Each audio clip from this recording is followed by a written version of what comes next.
Welcome to day one of the CEO Challenge. You have signed up to become the Chief of Emotions and Overwhelm. So as of today, we are going to start talking about how to begin stepping into that killer confidence, how to zap overwhelm, which we'll be talking about tomorrow, and thirdly, how to align ourselves, how to step into alignment so that our daily lives reflect our bigger purpose. So today, we are talking about gaining that killer confidence. And I know you know what I'm talking about. We all know one of those people that just walks into the room, owns the space, is unapologetically themselves, and can eloquently communicate what they want for themselves, what they want for the world. Because the truth is, confidence is not a personality trait. It's not something that some people magically have and others don't. Confidence is actually a practice. Confidence is a skill. Confidence is something that improves the more you use it. Essentially, it's a muscle.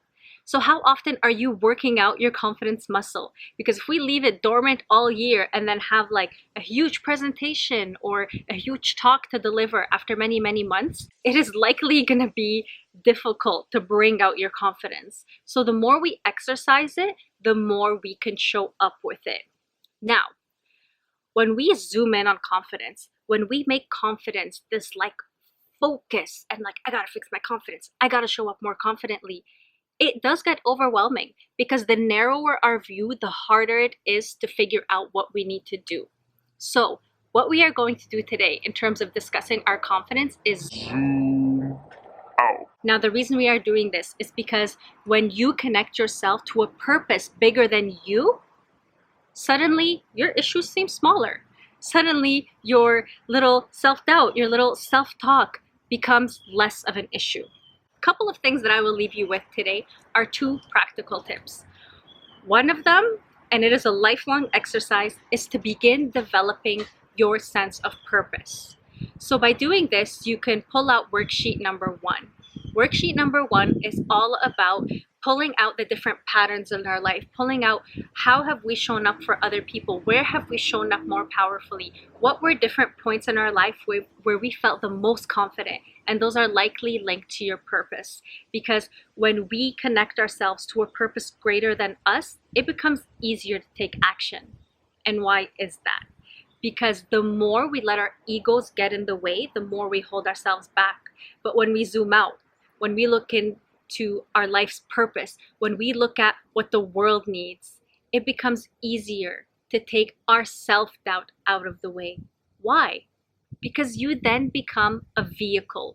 You become a vessel. You become the how. And your focus stays on the what. Because your purpose is bigger than you. So when you relate yourself to your purpose, you can suddenly step out of your ego self. You can suddenly realize that, okay, it is not about me. Why have I been freaking out this whole time? One of the most life-altering moments that I've had was the day that I took myself, my 3D self, this person, hair, body, voice, personality, once I took just this self, the 3D self, out of the picture and thought about the world. How the world is and how I want it to be and how I know that it's meant to be.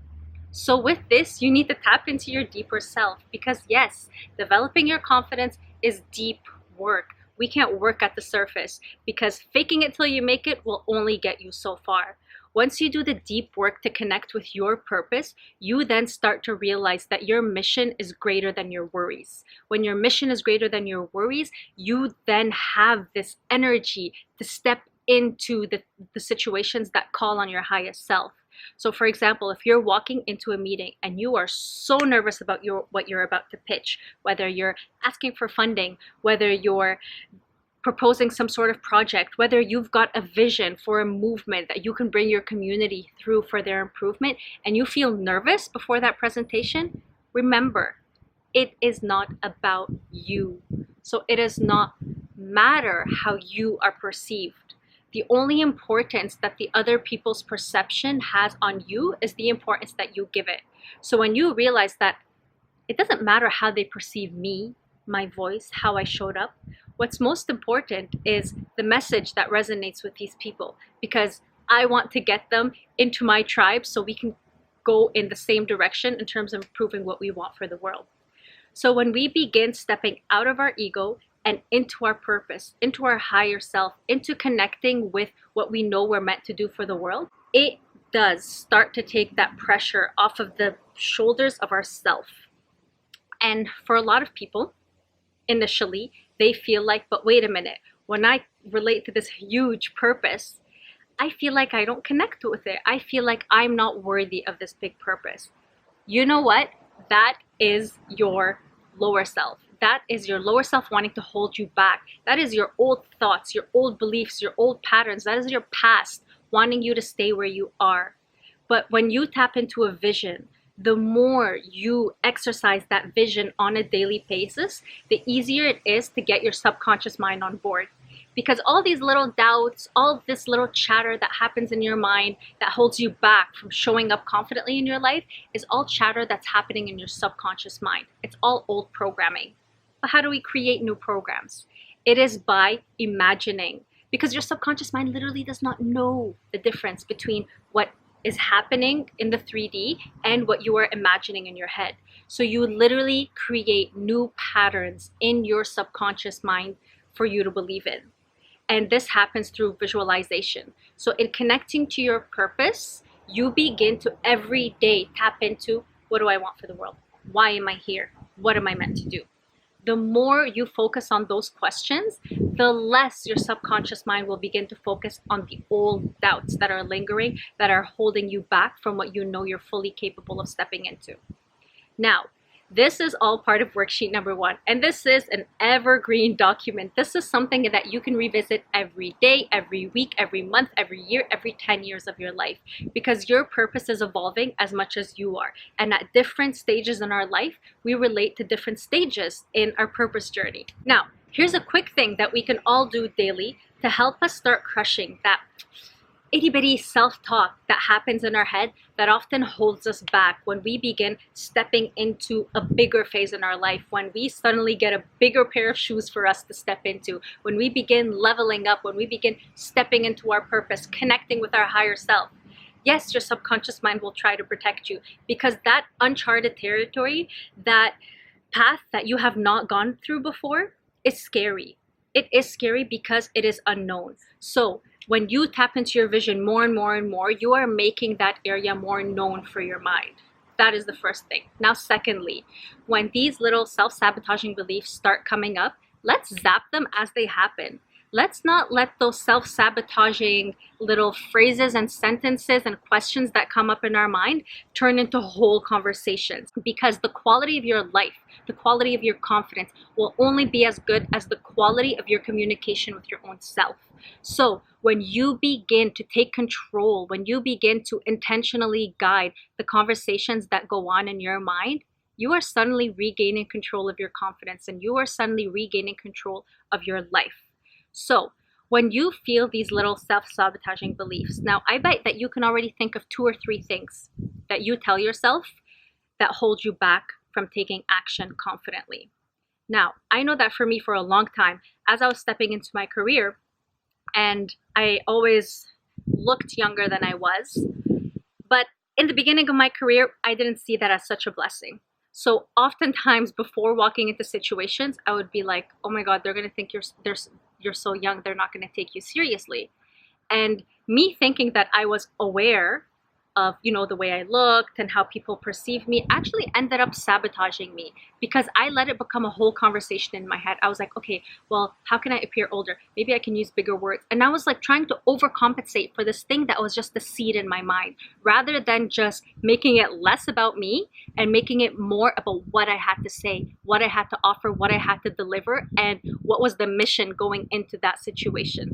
So what kind of beliefs, what kind of little chatter goes on in your mind on a daily basis? Because I guarantee you it happens daily. What kind of beliefs and expressions go through your mind that hold you back? What I want you to do with those is write them down. Write these things down. And it might be the first time that you have written these things down and looked them straight on a piece of paper. And you might be shocked looking at these things and being like, that is really nasty. I would not say that to anybody in my life. But are you saying these things to yourself? We all do it. But the more awareness we bring to okay, the fact that it's happening, the quicker we can then reroute it and tap back into our vision. So when you write this list of, self-sabotaging chatter that goes on in your mind, you can then start rebutting it. Pretend that somebody is saying these things to you. Are you going to believe them? I sure hope not. I want you to then, on that same piece of paper, rebut that argument. If somebody is telling you, like for example, when I used to tell myself, you're so young, people are not going to take you seriously, I would then go back and back it up and say, no, I have the life experience, the education, the qualifications, the heart, the soul, the drive to back everything I'm saying up. Now imagine I said that to myself on a daily basis rather than doubting myself based on my age. How differently might have I shown up in situations where I had previously completely doubted my self-confidence? So these are two things that we can start doing immediately. Tap into your vision, zoom out from your insecurities, tap back into what you want for the world, make it less about this you that we are so concerned with people's perceptions of, and then call out your mental chatter. Call out all that negative, self-sabotaging, unserving talk that happens in your mind. Call it out. Defend yourself to your own self, because you are worth standing up for. And the more that you make this a pattern, the more that you make this a habit, the more that you bring this to your awareness and implement it into your daily life in thought and in writing, the easier it will be to tap back into your confidence, because you are now crushing the things that are holding you back and you are tapping into the things that are pulling you forward. And in between those is your confidence to bring you from your past into your future, into your mission, and into the impact that you have on the world. Let me know how this was for you guys. Reach out. If you're in this challenge, you likely signed up via Instagram, feel free to send me a DM. Feel free to respond to the email that sent you this video link. And let's keep this conversation going. Because as we said, confidence is a skill. It is not a personality trait. It is not through watching one video. I'm sorry, I know it's a 3-day challenge, but it is not through watching this video once that you are going to turn your confidence around and develop that killer confidence. It is by making it a practice. It is by taking these two tools and beginning to implement them on the daily that you begin to step into that unstoppable confidence. I'm sending you guys so much love, productive vibes, self-loving vibes, and I hope you have an amazing day. See you on day 2.